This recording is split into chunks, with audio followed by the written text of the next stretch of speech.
Assalamu alaikum, hormаттуу акталайлык туугандар.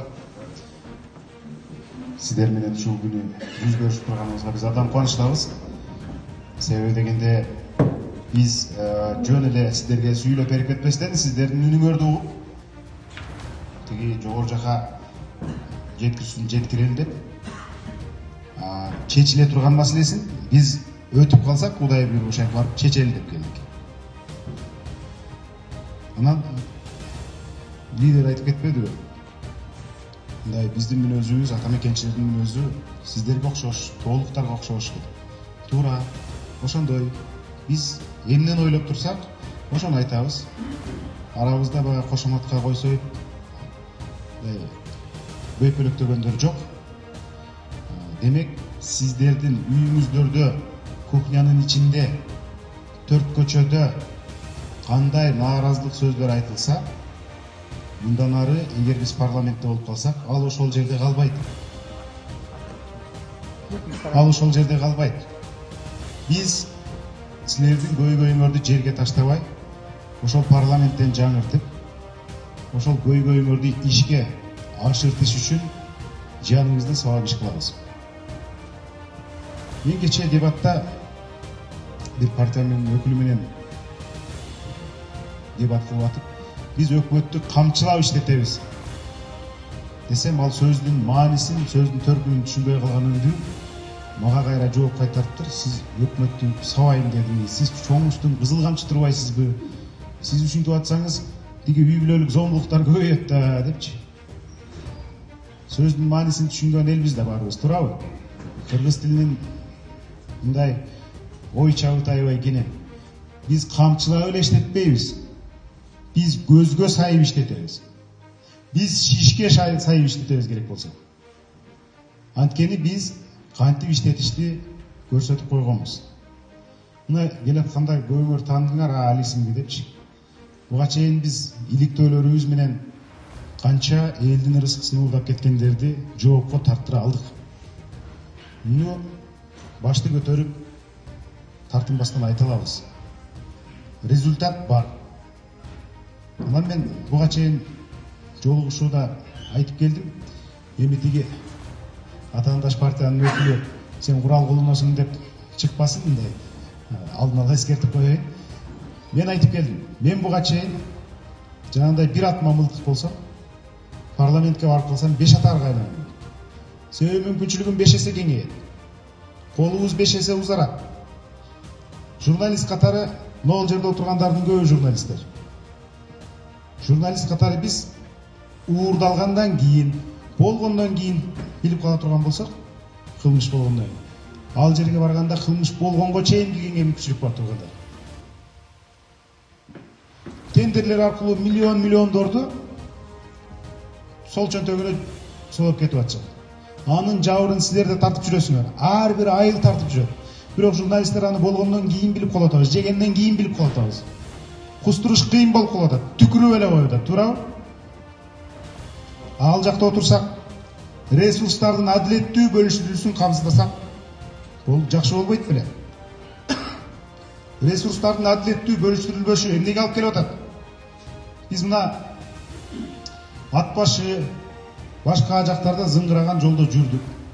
Бишкектен Нарынга мындай заңгыраган сонун жолдо келдик. Бирок сиздерге тилекке каршы жамаачыланган, мындай жаман жолдо келдик да, мындайча айтканда. Ал эле эмес, тиги Актала Кош Төбө жолу дагы деле салынын деп. Канчадан бери митинг кылып келатасыңар? Чечебиз дейт, бирок чечпейт. Себеби ресурстар акыйкат бөлүштүрүлбөйт. Ресурс бул акча, бюджеттин акчасы акыйкат бөлүштүрүлгөндө жок дегенде ушул убакка чейин бир бөлүгү салынып калды эле да. Чейинде акталалыктар жетим бекен. Андан тышкары да көптөгөн социалдык маселелер чечилбейт. Анткени дагы бир маселе бар.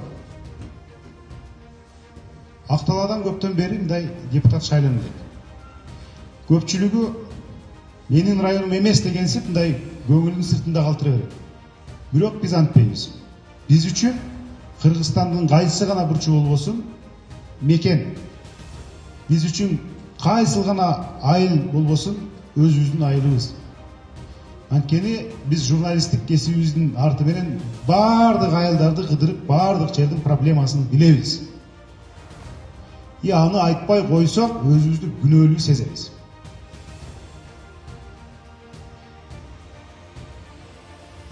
Сөз баккан, сөздү бапестеген адамдар парламентке барса эмне болот? Кынаптап сүйлөп, сынды орду менен айтып, кнопка басып, балык болуп отурбастан ишти ошол жерде жасайт. Парламент деген сөз бул сүйлө деген сөз. Ал жерге барган адам сүйлөшү керек. Ал жерге барган адам айтышы керек. Өткөндө бир депутат парламенттин трибунасы ыйыкта, ал жерде баягындай болбогондо бир депутаттар болса, болбойт экен бул деп айтпашыбыз керек. Ал биздин өлкөнүн бирден бир жогорку бийлиги, жогорку бир жер. Жыган ата бабаларыбыздын буту баскан жер. Анан бир депутат ошол ал жердеги ар бир мүнөт баалууда. Бир депутат аябай сүйлөдү. Сүйлөп келип турган аягында маанилүү сунуш береби десек, туугандар, рахмат деген сөз бизге жарашпайт, ал арабтын сөзү экен. Биз рахматтын ордуна алкыш деп айталы деди. Эми ушул азыркы свет өчүп турган учурда, кризис туштарыбыздан камап, баалар көтөрүлүп турган учурда талкуулай турган сөзүбүз ушулбу? Сөз баккан кишилер барса ал жерде андай кылбайт. Мына силердин райондон уулуңар Мирлан Самый кожо бар да. Биз экөөбүз абдан жакшы таанышпыз. Сөздү баккан, сөз атасын өлтүрбөй, сынды дагы, кеңешти дагы өз убагында айткан чыйрак жигит. Эгерде Мирландай балдар барып калса, Мирланга канатташ болуп жүргөн биз барып калсак, ал жерде силердин сөзүңөрдү бул жерге калтырбай, силердин сөзүңөрдү бул жерге өлтүрбөй, силердин дат арманыңарды ошол жакта айтып турат элек. Ансыз деле моундай бир сөздү эки сөзгө кошо албаган, чанжыраган адамдардан тажап бүттүк туурабы?